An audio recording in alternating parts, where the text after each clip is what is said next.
Baruch അധ്യായം 4. ദൈവകൽപ്പനകളുടെ പുസ്തകവും ശാശ്വതമായ നിയമവും അവളാണ്. അവളോട് ചേർന്ന് നിൽക്കുന്നവൻ ജീവിക്കും, അവളെ ഉപേക്ഷിക്കുന്നവൻ മരിക്കും. യാക്കോബേ, മടങ്ങി വന്ന് അവളെ സ്വീകരിക്കുക, അവളുടെ പ്രകാശത്തിൻ്റെ പ്രഭയിലേക്ക് നടക്കുക. നിന്റെ മഹത്വം അന്യനോ നിന്റെ പ്രത്യേക അവകാശം വിദേശിക്കോ കൊടുക്കരുത്. ഇസ്രായേലേ, നമ്മൾ സന്തുഷ്ടരാണ്. എന്തെന്നാൽ ദൈവത്തിന് പ്രീതികരമായവ എന്തെന്ന് നമുക്കറിയാം. ഇസ്രായേലിൻ്റെ സ്മാരകമേ, എൻ്റെ ജനമേ, ധൈര്യമായിരിക്കുക. നിങ്ങളെ ജനതകൾക്ക് വിറ്റത് നശിപ്പിക്കാനായിരുന്നില്ല, ദൈവത്തെ കോപിപ്പിച്ചതിനാലാണ് നിങ്ങളെ ശത്രുകരങ്ങളിൽ ഏൽപ്പിച്ചത്. ദൈവത്തിനു പകരം പിശാചുക്കൾക്ക് ബലിയർപ്പിച്ചുകൊണ്ട് നിങ്ങളുടെ സൃഷ്ടാവിനെ നിങ്ങൾ പ്രകോപിപ്പിച്ചു. നിങ്ങളെ പരിപാലിച്ച നിത്യനായ ദൈവത്തെ നിങ്ങൾ വിസ്മരിച്ചു. നിങ്ങളെ പോറ്റിയ ജെറുസലേമിനെ നിങ്ങൾ വേദനയിലാഴ്ത്തി. ദൈവത്തിൽ നിന്ന് നിങ്ങളുടെ മേൽ നിബന്ധിച്ച ക്രോധം കണ്ട് അവൾ പറഞ്ഞു, സിയോന്റെ അയൽവാസികളെ ശ്രവിക്കുവിൻ, ദൈവം എനിക്ക് വലിയ സങ്കടം വരുത്തിയിരിക്കുന്നു. നിത്യനായവൻ എൻ്റെ പുത്രന്മാരുടെയും പുത്രിമാരുടെയും മേൽ വരുത്തിയ അടിമത്തം ഞാൻ കണ്ടു. സന്തോഷത്തോടെ ഞാൻ അവരെ വളർത്തി, എന്നാൽ ദുഃഖത്തോടും വിലാപത്തോടും കൂടെ ഞാൻ അവരെ പറഞ്ഞയച്ചു. അനേകം മക്കൾ നഷ്ടപ്പെട്ട വിധവയായ എന്നെക്കുറിച്ച് ആരും സന്തോഷിക്കാതിരിക്കട്ടെ. എൻ്റെ മക്കളുടെ പാപങ്ങൾ നിമിത്തം ഞാൻ ഏകാകിനിയായി തീർന്നു. അവർ ദൈവത്തിൻ്റെ നിയമത്തിൽ നിന്ന് വ്യതിചലിച്ചു, അവിടുത്തെ നിയമങ്ങളെ അവർ ആദരിച്ചില്ല. ദൈവകൽപ്പനകളുടെ മാർഗത്തിൽ അവർ ചരിച്ചില്ല. അവിടുത്തെ നീതിയുടെ ശിക്ഷണത്തിൻ്റെ പാത അവർ പിഞ്ചെന്നില്ല. സിയോന്റെ അയൽക്കാർ വന്ന് എൻ്റെ പുത്രന്മാരുടെ മേലും പുത്രിമാരുടെ മേലും നിത്യനായവൻ വരുത്തിയ അടിമത്തം കാണട്ടെ. അവിടുന്ന് അവർക്കെതിരെ വിദേശത്ത് നിന്നൊരു ജനതയെ, നിർലജ്ജരും അന്യഭാഷ സംസാരിക്കുന്നവരും വൃദ്ധന്മാരോട് ബഹുമാനമോ ശിശുക്കളോട് കരുണയോ ഇല്ലാത്തവരുമായ ജനതയെ കൊണ്ടുവന്നു. വിധവയുടെ പ്രിയപുത്രന്മാരെ അവർ പിടിച്ചുകൊണ്ടുപോയി, പുത്രിമാരെ അപഹരിച്ച് എന്നെ ഏകാകിനിയാക്കി. നിങ്ങളെ സഹായിക്കാൻ എനിക്ക് എങ്ങനെ കഴിയും? നിങ്ങളുടെ മേൽ ഈ നാശം വരുത്തിയവൻ തന്നെ നിങ്ങളെ ശത്രുക്കളിൽ നിന്ന് മോചിപ്പിക്കട്ടെ. എൻ്റെ മക്കളെ, പോകുവിൻ, ഞാൻ ഏകാന്തതയിൽ ഉപേക്ഷിക്കപ്പെട്ടിരിക്കുന്നു. ഞാൻ സമാധാനത്തിൻ്റെ അങ്കി മാറ്റി യാചനയുടെ ചാക്കുടുത്തു. ജീവിതകാലം മുഴുവൻ ഞാൻ നിത്യനായവനോട് നിലവിളിക്കും. എൻ്റെ മക്കളെ, ധൈര്യമായിരിക്കുവിൻ, ദൈവത്തെ വിളിച്ചപേക്ഷിക്കുവിൻ. ശത്രുകരങ്ങളിൽ നിന്നും അവരുടെ ശക്തിയിൽ നിന്നും അവിടുന്ന് നിങ്ങളെ മോചിപ്പിക്കും. നിങ്ങളെ രക്ഷിക്കുമെന്ന പ്രത്യാശ ഞാൻ നിത്യനായവനിൽ അർപ്പിച്ചിരിക്കുന്നു. പരിശുദ്ധനായവനിൽ നിന്ന് എനിക്ക് ആനന്ദം കൈവന്നിരിക്കുന്നു. എന്തെന്നാൽ നിങ്ങളുടെ നിത്യരക്ഷകനിൽ നിന്ന് നിങ്ങൾക്ക് ഉടൻ കാരുണ്യം ലഭിക്കും. നിങ്ങളെ രക്ഷിക്കുമെന്ന പ്രത്യാശ ഞാൻ നിത്യനായവനിൽ അർപ്പിച്ചിരിക്കുന്നു. പരിശുദ്ധനായവനിൽ നിന്ന് എനിക്ക് ആനന്ദം കൈവന്നിരിക്കുന്നു. എന്തെന്നാൽ നിങ്ങളുടെ നിത്യരക്ഷകനിൽ നിന്ന് നിങ്ങൾക്ക് ഉടനെ കാരുണ്യം ലഭിക്കും. ഞാൻ നിങ്ങളെ ദുഃഖത്തോടും വിലാപത്തോടും കൂടെ അയച്ചു. ആഹ്ലാദത്തോടും സന്തോഷത്തോടും കൂടെ എനിക്ക് നിങ്ങളെ ദൈവം എന്നേക്കുമായി തിരികെ നൽകും. സിയോന്റെ അയൽക്കാർ നിങ്ങളുടെ അടിമത്തം ഇപ്പോൾ കണ്ടതുപോലെ തന്നെ ദൈവം നിങ്ങൾക്ക് നൽകുന്ന രക്ഷ അവർ ഉടൻ കാണും. മഹാപ്രതാപത്തോടും നിത്യനായവൻ്റെ തേജസ്സോടും കൂടെ അത് നിങ്ങൾക്ക് ലഭിക്കും. എൻ്റെ മക്കളെ, ദൈവത്തിൽ നിന്ന് നിങ്ങളുടെ മേൽ വന്ന ക്രോധം ക്ഷമാപൂർവം സഹിക്കുവിൻ. നിങ്ങളുടെ ശത്രു നിങ്ങളെ കീഴ്പ്പെടുത്തിയിരിക്കുന്നു. എന്നാൽ അവരുടെ നാശം നിങ്ങൾ ഉടൻ കാണും. അവരുടെ കഴുത്ത് നിങ്ങൾ ചവിട്ടിമെതിക്കും. എൻ്റെ പിഞ്ചോമനകൾ പരിപരുത്ത പാതയിലൂടെ സഞ്ചരിച്ചു. ആട്ടിൻകൂട്ടത്തെ എന്ന പോലെ ശത്രുക്കൾ അവരെ അപഹരിച്ചു. എൻ്റെ മക്കളെ, ധൈര്യമായിരിക്കുവിൻ, ദൈവത്തെ വിളിച്ചപേക്ഷിക്കുവിൻ. ഇത് നിങ്ങളുടെ മേൽ വരുത്തിയ അവിടുന്ന് നിങ്ങളെ സ്മരിക്കും. ദൈവത്തിൽ നിന്ന് അകലാൻ കാണിച്ചതിൻ്റെ 10 ഇരട്ടി തീഷ്ണതയോടെ തിരിച്ചു വന്ന് അവിടുത്തെ തേടുവിൻ. എന്തെന്നാൽ നിങ്ങളുടെ മേൽ ഈ അനർത്ഥങ്ങൾ വരുത്തിയവൻ തന്നെ നിങ്ങൾക്ക് രക്ഷയും നിത്യാനന്ദവും നൽകും. ജെറുസലമേ, ധൈര്യമായിരിക്കുക. നിനക്ക് പേരിട്ടവൻ തന്നെ നിനക്ക് ആശ്വാസമരുളും. നിന്നെ പീഡിപ്പിച്ചവനും നിന്റെ വീഴ്ചയിൽ സന്തോഷിച്ചവനും ദുരിതമനുഭവിക്കും. നിന്റെ മക്കളെ അടിമകളാക്കിയ പട്ടണങ്ങൾ ദുരിതമനുഭവിക്കും. നിന്റെ പുത്രന്മാരെ വാങ്ങിയ നഗരവും നിന്റെ പതനത്തിൽ സന്തോഷിക്കുകയും നിന്റെ നാശത്തിൽ ആഹ്ലാദിക്കുകയും ചെയ്തതുപോലെ അവൾ സ്വന്തം നാശത്തിൽ ദുഃഖിക്കും. ജനത്തിൻ്റെ ബാഹുല്യത്തിൽ അവൾക്കുള്ള അഹങ്കാരം ഞാൻ ഇല്ലാതാക്കും. അവളുടെ ഗർവിനെ സന്താപമാക്കി തീർക്കും. നിത്യനായവനിൽ നിന്ന് അവളുടെ മേൽ വളരെ കാലത്തേക്ക് അഗ്നി ഇറങ്ങും. ദീർഘകാലത്തേക്ക് പിശാചുക്കൾ അവളിൽ വസിക്കും. ജെറുസലമേ, കിഴക്കോട്ട് നോക്കുക. ദൈവത്തിൽ നിന്ന് നിനക്ക് ലഭിക്കുന്ന ആനന്ദം കണ്ടാലും. ഇതാ, നീ പറഞ്ഞയച്ച നിന്റെ സന്തതികൾ വരുന്നു. പരിശുദ്ധനായവൻ്റെ കൽപ്പനയനുസരിച്ച് കിഴക്ക് നിന്നും പടിഞ്ഞാറ് നിന്നും ശേഖരിക്കപ്പെട്ട അവർ ദൈവമഹത്വത്തിൽ ആനന്ദിച്ചുകൊണ്ട് ഇതാ വരുന്നു.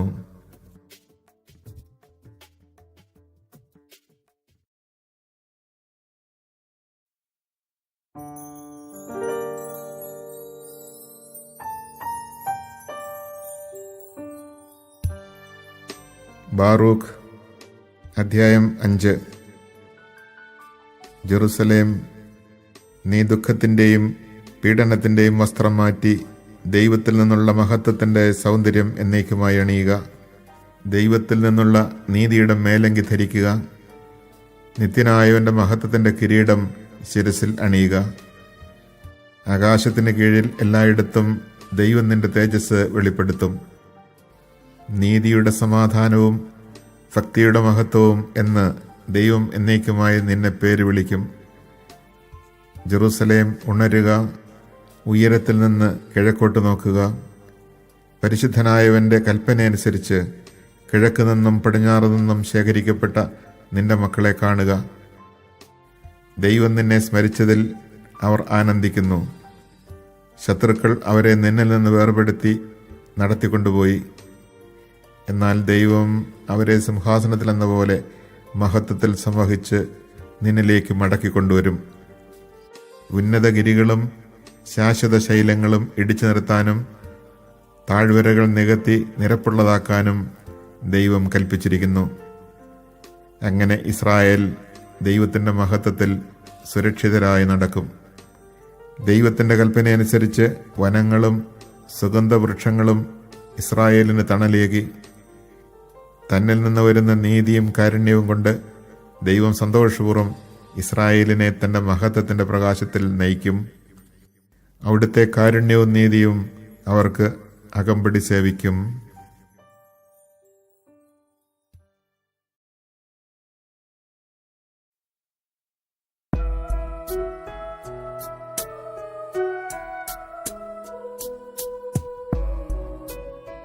ബാറൂഖ് അധ്യായം 6.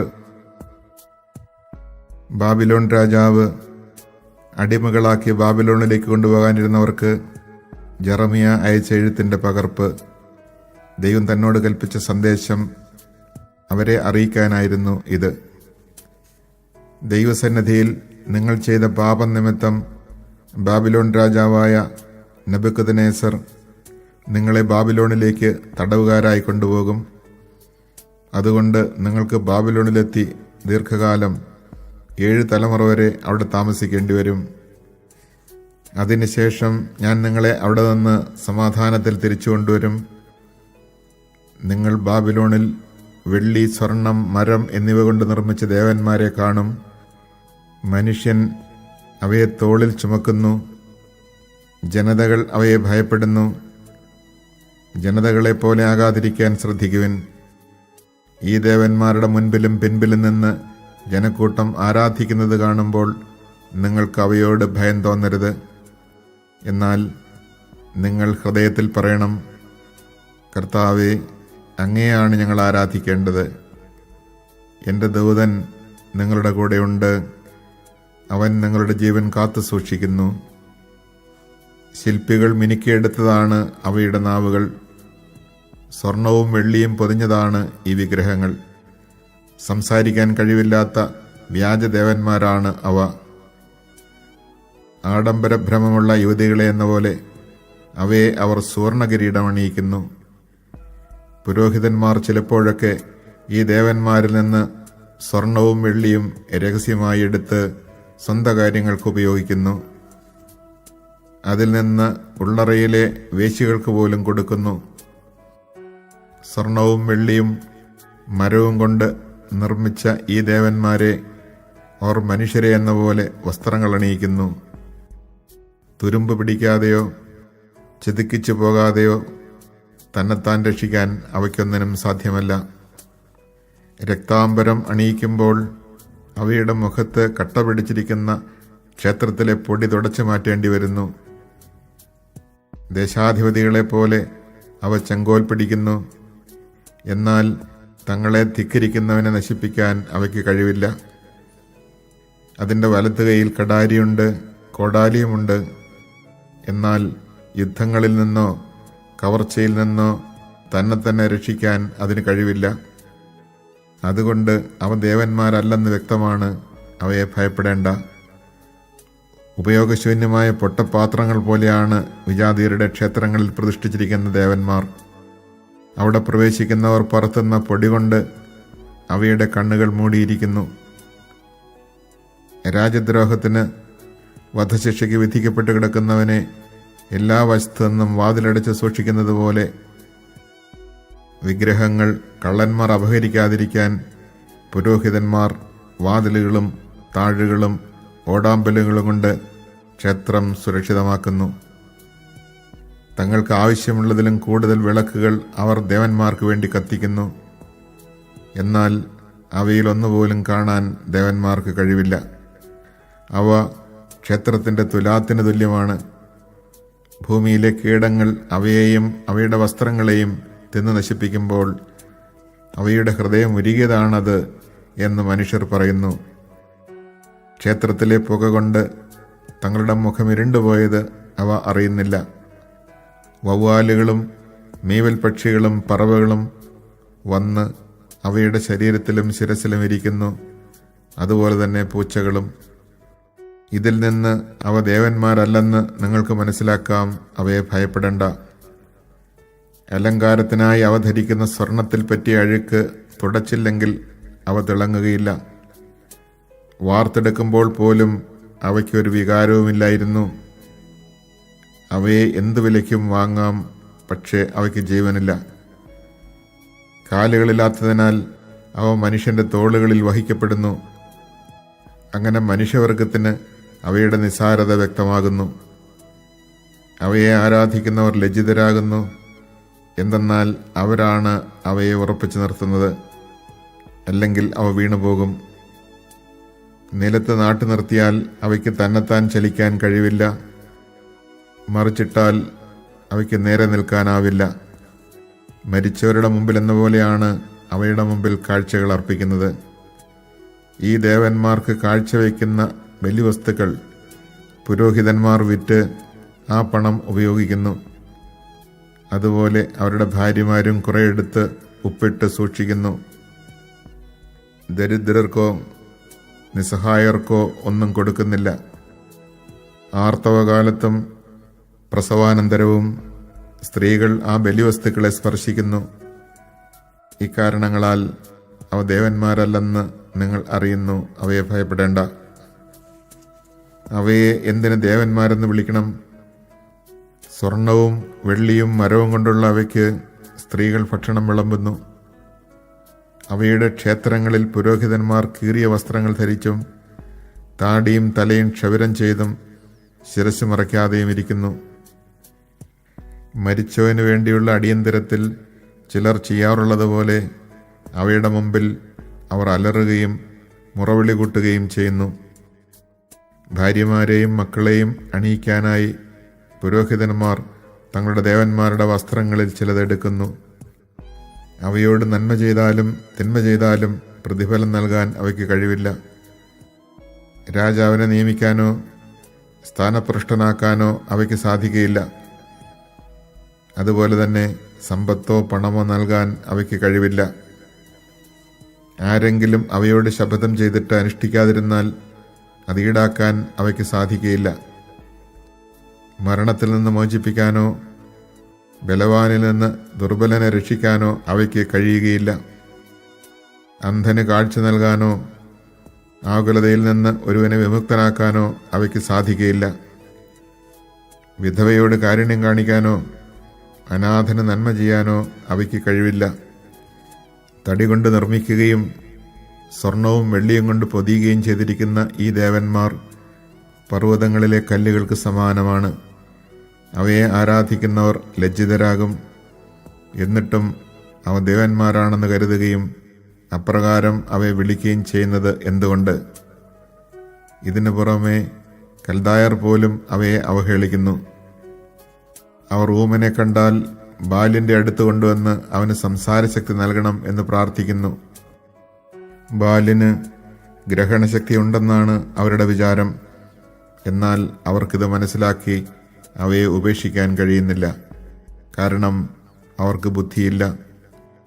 സ്ത്രീകൾ അരയിൽ ചരട് ചുറ്റി വഴിയരികിലിരുന്ന് കുന്തുരുക്കത്തിനു പകരം തവിട് പുകയ്ക്കുന്നു. യാത്രക്കാരിൽ ആരെങ്കിലും അവളെ ആകർഷിക്കുകയും അവൾ അവനോടുകൂടെ ശയിക്കുകയും ചെയ്താൽ അവൾ തൻ്റെ അയൽക്കാരി അധിക്ഷേപിക്കുന്നു. എന്തെന്നാൽ അവൾ തന്നെപ്പോലെ ആകർഷകത്വമുള്ളവളല്ല, അവളുടെ ചരട് പൊട്ടിച്ചതുമില്ല.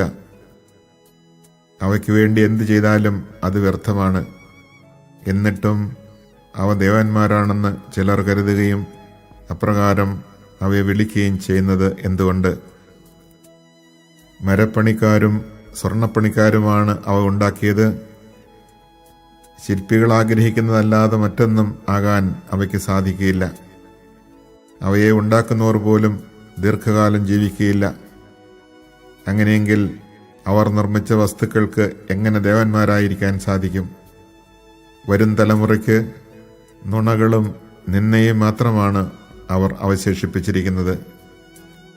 യുദ്ധവും നാശവും വരുമ്പോൾ തങ്ങൾക്കും തങ്ങളുടെ ദേവന്മാർക്കും എവിടെ ഒളിക്കാൻ കഴിയുമെന്ന് പുരോഹിതന്മാർ കൂടി ആലോചിക്കുന്നു. യുദ്ധത്തിൽ നിന്നോ നാശത്തിൽ നിന്നോ തങ്ങളെ തന്നെ രക്ഷിക്കാൻ സാധിക്കാത്തതുകൊണ്ട് അവ ദേവന്മാരല്ലെന്ന് എങ്ങനെ വിശ്വസിക്കാതിരിക്കും? അവ തടി കൊണ്ട് നിർമ്മിച്ചവയും സ്വർണവും വെള്ളിയും കൊണ്ട് പൊതിഞ്ഞവയുമായതുകൊണ്ട് കപട വസ്തുക്കളാണെന്ന് ഭാവിയിൽ അറിയപ്പെടും. അവ ദേവന്മാരല്ലെന്നും മനുഷ്യകരങ്ങളാൽ നിർമ്മിതമായ വസ്തുക്കളാണെന്നും അവയിൽ ദൈവത്തിൻ്റെ പ്രവർത്തനമൊന്നും ഇല്ലെന്നും എല്ലാ ദേശങ്ങൾക്കും രാജാക്കന്മാർക്കും വെളിപ്പെടും. അപ്പോൾ അവ ദേവന്മാരല്ലെന്ന് ആർക്കും മനസ്സിലാകാതിരിക്കും. ദേശത്ത് രാജാവിനെ നിയമിക്കാനോ മനുഷ്യർക്ക് മഴ നൽകാനോ അവയ്ക്ക് സാധിക്കുകയില്ല. അവയ്ക്ക് സ്വന്തം കാര്യം സ്ഥാപിക്കാനോ നിരപരാധനെ മോചിപ്പിക്കാനോ സാധ്യമല്ല. എന്തെന്നാൽ അവ അശക്തമാണ്. അവ ആകാശത്തിനും ഭൂമിക്കും മധ്യേയുള്ള കാക്കകളെ പോലെയാണ്. മരം കൊണ്ട് നിർമ്മിതവും സ്വർണവും വെള്ളിയും കൊണ്ട് പൊതിഞ്ഞതുമായ ദേവന്മാരുടെ ക്ഷേത്രത്തിന് തീ പിടിക്കുമ്പോൾ അവയുടെ പുരോഹിതന്മാർ ഓടി രക്ഷപ്പെടും. അപ്പോൾ ദേവന്മാർ തുലാം കത്തുന്നത് പോലെ കത്തിപ്പിളരും. മാത്രമല്ല, അവയ്ക്ക് രാജാവിനെയോ ശത്രുക്കളെയോ എതിർത്ത് നിൽക്കാൻ സാധിക്കുകയില്ല. പിന്നെ എന്തുകൊണ്ടാണ് അവയെ ദേവന്മാരായി കരുതുകയും അംഗീകരിക്കുകയും ചെയ്യുന്നത്? തടി കൊണ്ട് നിർമ്മിച്ചതും സ്വർണവും വെള്ളിയും കൊണ്ട് പൊതിഞ്ഞതുമായ ദേവന്മാർക്ക് കള്ളന്മാരിൽ നിന്നോ കവർച്ചക്കാരിൽ നിന്നോ തങ്ങളെ തന്നെ രക്ഷിക്കാൻ സാധിക്കുകയില്ല. ശക്തന്മാർ അവയുടെ സ്വർണവും വെള്ളിയും അവ ധരിച്ചിരിക്കുന്ന വസ്ത്രങ്ങളും കൊള്ള വസ്തുക്കളാക്കി എടുത്തു കൊണ്ടുപോകുമ്പോൾ അവയ്ക്ക് തങ്ങളെ തന്നെ രക്ഷിക്കാൻ കഴിയുകയില്ല. അതുകൊണ്ട് ഈ വ്യാജദേവന്മാരായിരിക്കുന്നതിൽ ഭേദം ധൈര്യം കാണിക്കുന്ന ഒരു രാജാവോ യജമാനന്റെ ആവശ്യങ്ങൾ സാധിക്കുന്ന വീട്ടുപകരണമോ ആയിരിക്കുകയാണ്. വീട്ടിലുള്ളത് സംരക്ഷിക്കുന്ന ഒരു വാതിലോ കൊട്ടാരത്തിലെ മരത്തൂണോ ആയിരിക്കുന്നതാണ് ഈ വ്യാജദേവന്മാരായിരിക്കുന്നതിനേക്കാൾ ഭേദം. പ്രകാശിക്കുകയും ശുശ്രൂഷയ്ക്കായി ഐക്യപ്പെടുകയും ചെയ്യുന്ന സൂര്യനും ചന്ദ്രനും നക്ഷത്രങ്ങളും അനുസരണമുള്ളവയാണ്. അതുപോലെ തന്നെയാണ് മിന്നൽ പിണരും. അത് മിന്നുമ്പോൾ എല്ലായിടത്തും കാണപ്പെടുന്നു. അങ്ങനെ തന്നെ കാറ്റും എല്ലാ ദേശങ്ങളിലും വീശുന്നു. ദൈവം മേഘങ്ങളോട് ലോകം മുഴുവൻ പോകാൻ കൽപ്പിക്കുമ്പോൾ അവ അവിടുത്തെ ആജ്ഞകളനുസരിക്കുന്നു. പർവ്വതങ്ങളും വൃക്ഷങ്ങളും ദഹിപ്പിക്കുന്നതിനായി ആകാശത്തിൽ നിന്ന് അഗ്നി അയക്കുമ്പോൾ അത് ആജ്ഞ അനുസരിക്കുന്നു. എന്നാൽ ഈ വിഗ്രഹങ്ങളെ രൂപത്തിലോ ശക്തിയിലോ അവയോട് തുലനം ചെയ്യാനാവുകയില്ല. അതിനാൽ ആരും അവയെ ദേവന്മാരാണെന്ന് കരുതുകയോ അപ്രകാരം വിളിക്കുകയോ ചെയ്യരുത്. എന്തെന്നാൽ അവയ്ക്ക് വിധി പ്രസ്താവിക്കാനോ മനുഷ്യർക്ക് നന്മ ചെയ്യാനോ കഴിവില്ല. അതുകൊണ്ട് അവ ദേവന്മാരല്ലെന്ന് അറിയുവിൻ. അവയെ ഭയപ്പെടണ്ട. അവയ്ക്ക് രാജാക്കന്മാരെ ശപിക്കാനോ അനുഗ്രഹിക്കാനോ ശക്തിയില്ല. ആകാശത്തിലും ജനതകളുടെ ഇടയിലും അടയാളങ്ങൾ കാണിക്കാനോ സൂര്യനെപ്പോലെ ശോഭിക്കാനോ ചന്ദ്രനെപ്പോലെ പ്രകാശം നൽകാനോ അവയ്ക്ക് കഴിവില്ല. ആകാശത്തിലും ജനതകളുടെ ഇടയിലും അടയാളങ്ങൾ കാണിക്കാനോ സൂര്യനെപ്പോലെ ശോഭിക്കാനോ ചന്ദ്രനെപ്പോലെ പ്രകാശം നൽകാനോ അവയ്ക്ക് കഴിവില്ല. അവയേക്കാൾ എത്ര ഭേദമാണ് വന്യമൃഗങ്ങൾ! എന്തെന്നാൽ അവയ്ക്ക് ഓടി ഒളിക്കാനും രക്ഷപ്പെടാനും അറിയാം. അതുകൊണ്ട് അവ ദേവന്മാരാണെന്നതിന് ഒരു തെളിവുമില്ല. അവയെ ഭയപ്പെടേണ്ട. വെള്ളരിത്തോട്ടത്തിൽ സ്ഥാപിക്കുന്ന നോക്കുകുത്തി ഒന്നും സംരക്ഷിക്കാത്തതുപോലെ തന്നെയാണ് മരം കൊണ്ട് നിർമ്മിച്ചതും സ്വർണവും വെള്ളിയും പൊതിഞ്ഞതുമായ അവരുടെ ദേവന്മാർ. അതുപോലെ തന്നെ തടി കൊണ്ട് നിർമ്മിച്ചതും സ്വർണവും വെള്ളിയും കൊണ്ട് പൊതിഞ്ഞതുമായ അവരുടെ ദേവന്മാർ ഏത് പക്ഷിയും വന്നിരിക്കുന്ന ഉദ്യാനത്തിലെ മുൾച്ചെടി പോലെയും അന്ധകാരത്തിൽ അറിയപ്പെട്ട മൃതശരീരം പോലെയുമാണ്. അവ ധരിച്ചിരിക്കുന്ന ദ്രവിച്ച ധൂമ്രവസ്ത്രവും ചണവസ്ത്രവും കൊണ്ട് തന്നെ അവ ദേവന്മാരല്ലെന്ന് നിങ്ങൾക്ക് മനസ്സിലാക്കാം. അവസാനം അവയെല്ലാം നിശേഷം നശിക്കുകയും ദേശത്തിന് അപമാനമായി തീരുകയും ചെയ്യും. അതിനാൽ വിഗ്രഹങ്ങളില്ലാത്ത നീതിമാനാണ് ഉത്തമൻ. അവൻ ആക്ഷേപങ്ങൾക്ക് അതീതനായിരിക്കും.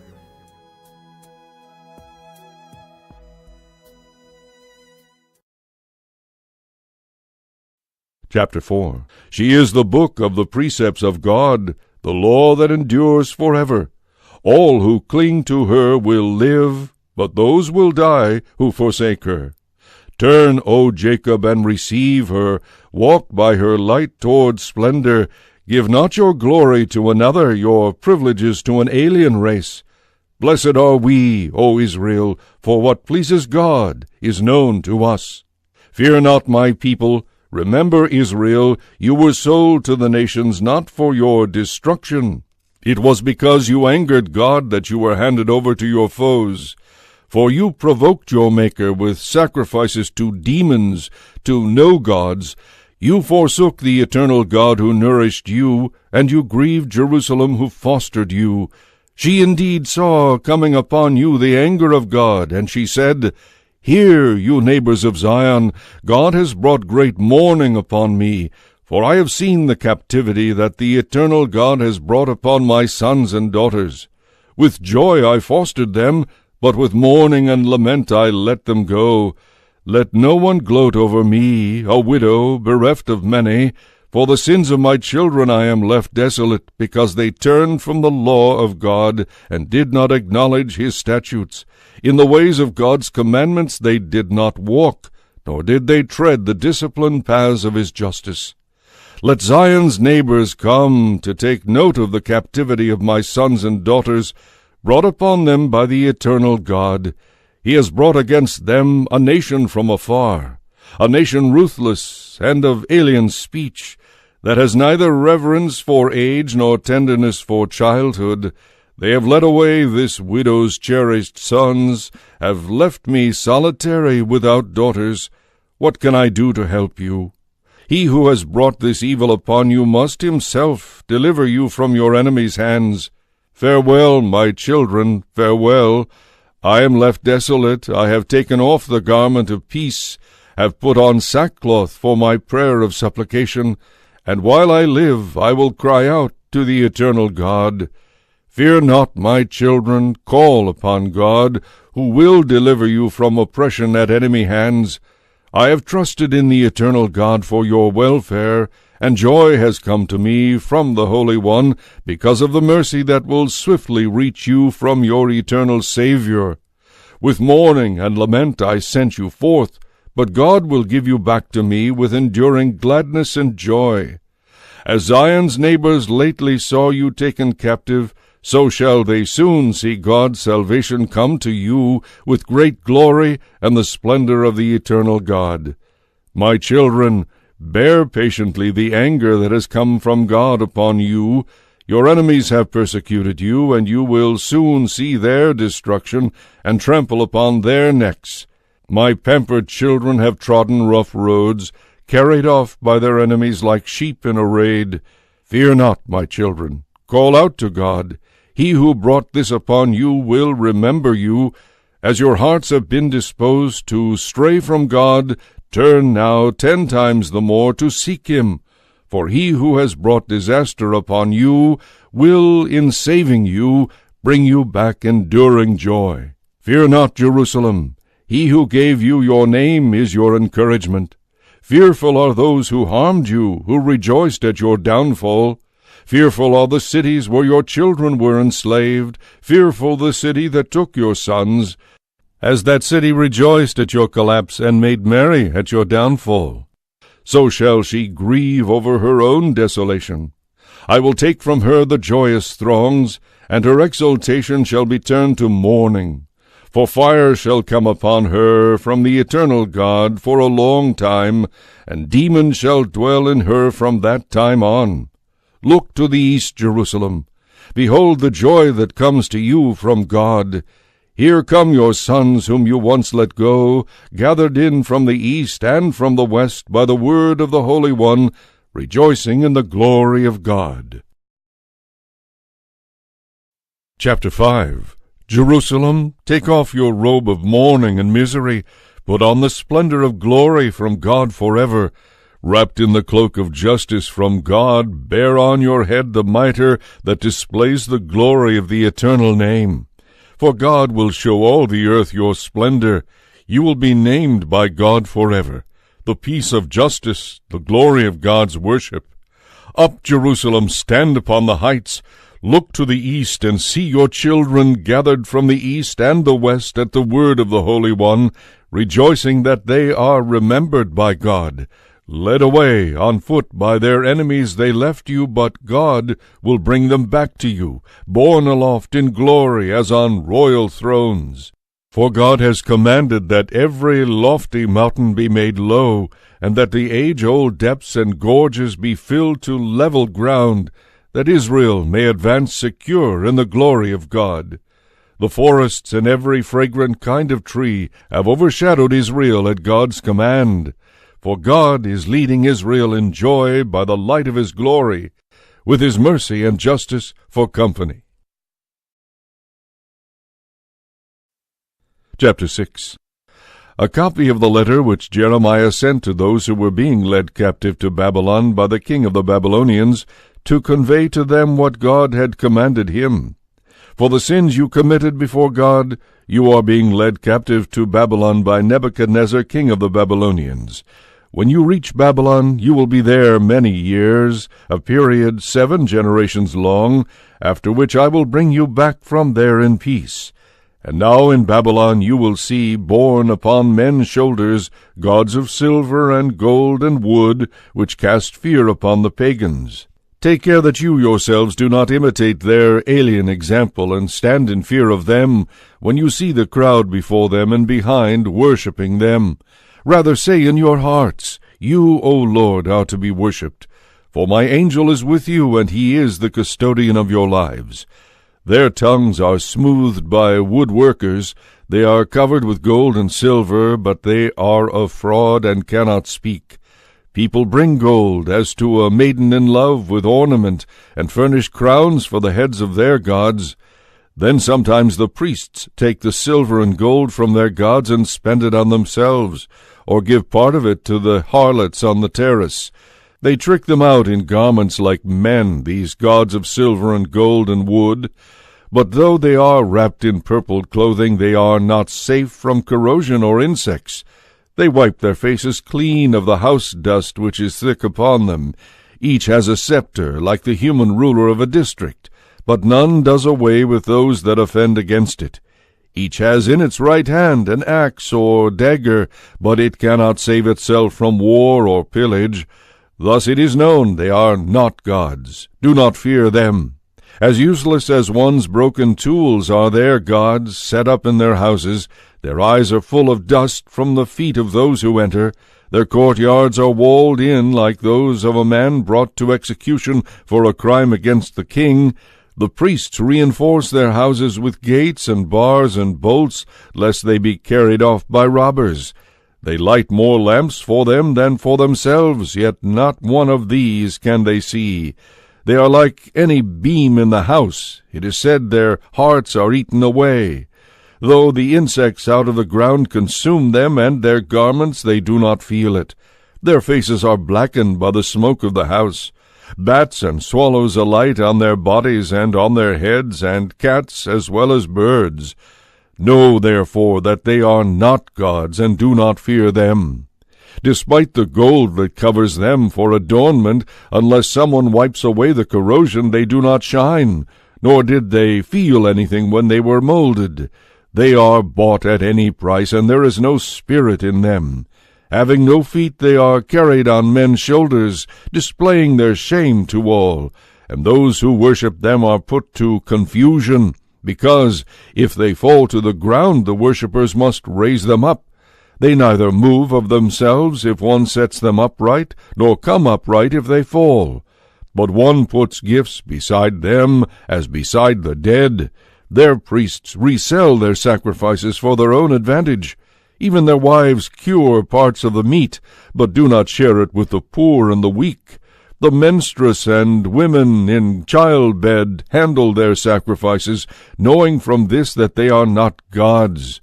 Do not fear them. How can they be called gods? For women bring the offerings to these gods of silver and gold and wood, and in their temples the priests squat with torn tunic and with shaven hair and beard, and with their heads uncovered. They shout and wail before their gods as others do at a funeral banquet. The priests take some of their clothing and put it on their wives and children. Whether they are treated well or ill by anyone, they cannot requite it. They can neither set up a king nor remove him. Similarly, they cannot give anyone riches or coppers. If one fails to fulfill a vow to them, they cannot exact it of him. They neither save a man from death, nor deliver the weak from the strong. To no blind man do they restore his sight, nor do they save any man in an emergency. They neither pity the widow nor benefit the orphan. These gilded and silvered wooden statues are like stones from the mountains, and their worshippers will be put to shame. How then can it be thought or claimed that they are gods? Even the Chaldeans themselves have no respect for them, for when they see a deaf mute incapable of speech, they bring forward Bel and ask the god to make noise, as though the man could understand. And they are themselves unable to reflect and abandon these gods, for they have no sense. And their women, girt with cords, sit by the roads, burning chaff for incense. And whenever one of them is drawn aside by some passer-by who lies with her, she mocks her neighbor who has not been dignified as she has, and has not had her cord broken. All that takes place around these gods is a fraud. How then can it be thought or claimed that they are gods? They are produced by woodworkers and goldsmiths, and they are nothing else than what these craftsmen wish them to be. Even those who produce them are not long-lived. How then can what they have produced be gods? They have left frauds and opprobrium to their successors. For when war or disaster comes upon them, the priests deliberate among themselves where they can hide with them. How then can one not know that these are no gods, which do not save themselves either from war or from disaster? They are wooden, gilded, and silvered. They will later be known for frauds. To all peoples and kings it will be clear that they are not gods, but human handiwork, and that God's work is not in them. Who does not know that they are not gods? They set no king over the land, nor do they give men rain. They neither vindicate their own rights, nor do they recover what is unjustly taken, for they are unable. They are like crows between heaven and earth. For when fire breaks out in the temple of these wooden or gilded or silvered gods, though the priests flee and are safe, they themselves are burnt up in the fire like beams. They cannot resist a king or enemy forces. How then can it be admitted or thought that they are gods? They are safe from neither thieves nor bandits, these wooden and silvered and gilded gods.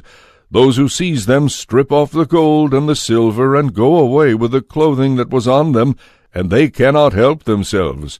How much better to be a king displaying his valor, or a handy tool in a house, the joy of its owner, than these false gods, or the door of a house that keeps safe those who are within, rather than these false gods, or a wooden post in a palace, rather than these false gods. The sun and moon and stars are bright, and obedient in the service for which they are sent. Likewise the lightning when it flashes is a goodly sight, and the same wind blows over all the land. The clouds too, when commanded by God to proceed across the whole world, fulfill the order, and fire sent from on high to burn up the mountains and the forests does what has been commanded. But these false gods are not their equal, whether in beauty or in power, so that it is unthinkable and cannot be claimed that they are gods. They can neither execute judgment nor benefit man. Know, therefore, that they are not gods, and do not fear them. Kings they neither curse nor bless. They show the nations no signs in the heavens, nor are they brilliant like the sun, nor shining like the moon. The beasts which can help themselves by fleeing to shelter are better than they are. Thus in no way is it clear to us that they are gods, so do not fear them. For like a scarecrow in a cucumber patch that is no protection, are their wooden, gilded, silvered gods. Just like a thorn bush in a garden on which perches every kind of bird, or like a corpse hurled into darkness, are their silvered and gilded wooden gods. From the rotting of the purple and the linen upon them it can be known that they are not gods. They themselves will in the end be consumed, and be a disgrace in the land. The better for the just man who has no idols. He shall be far from disgrace.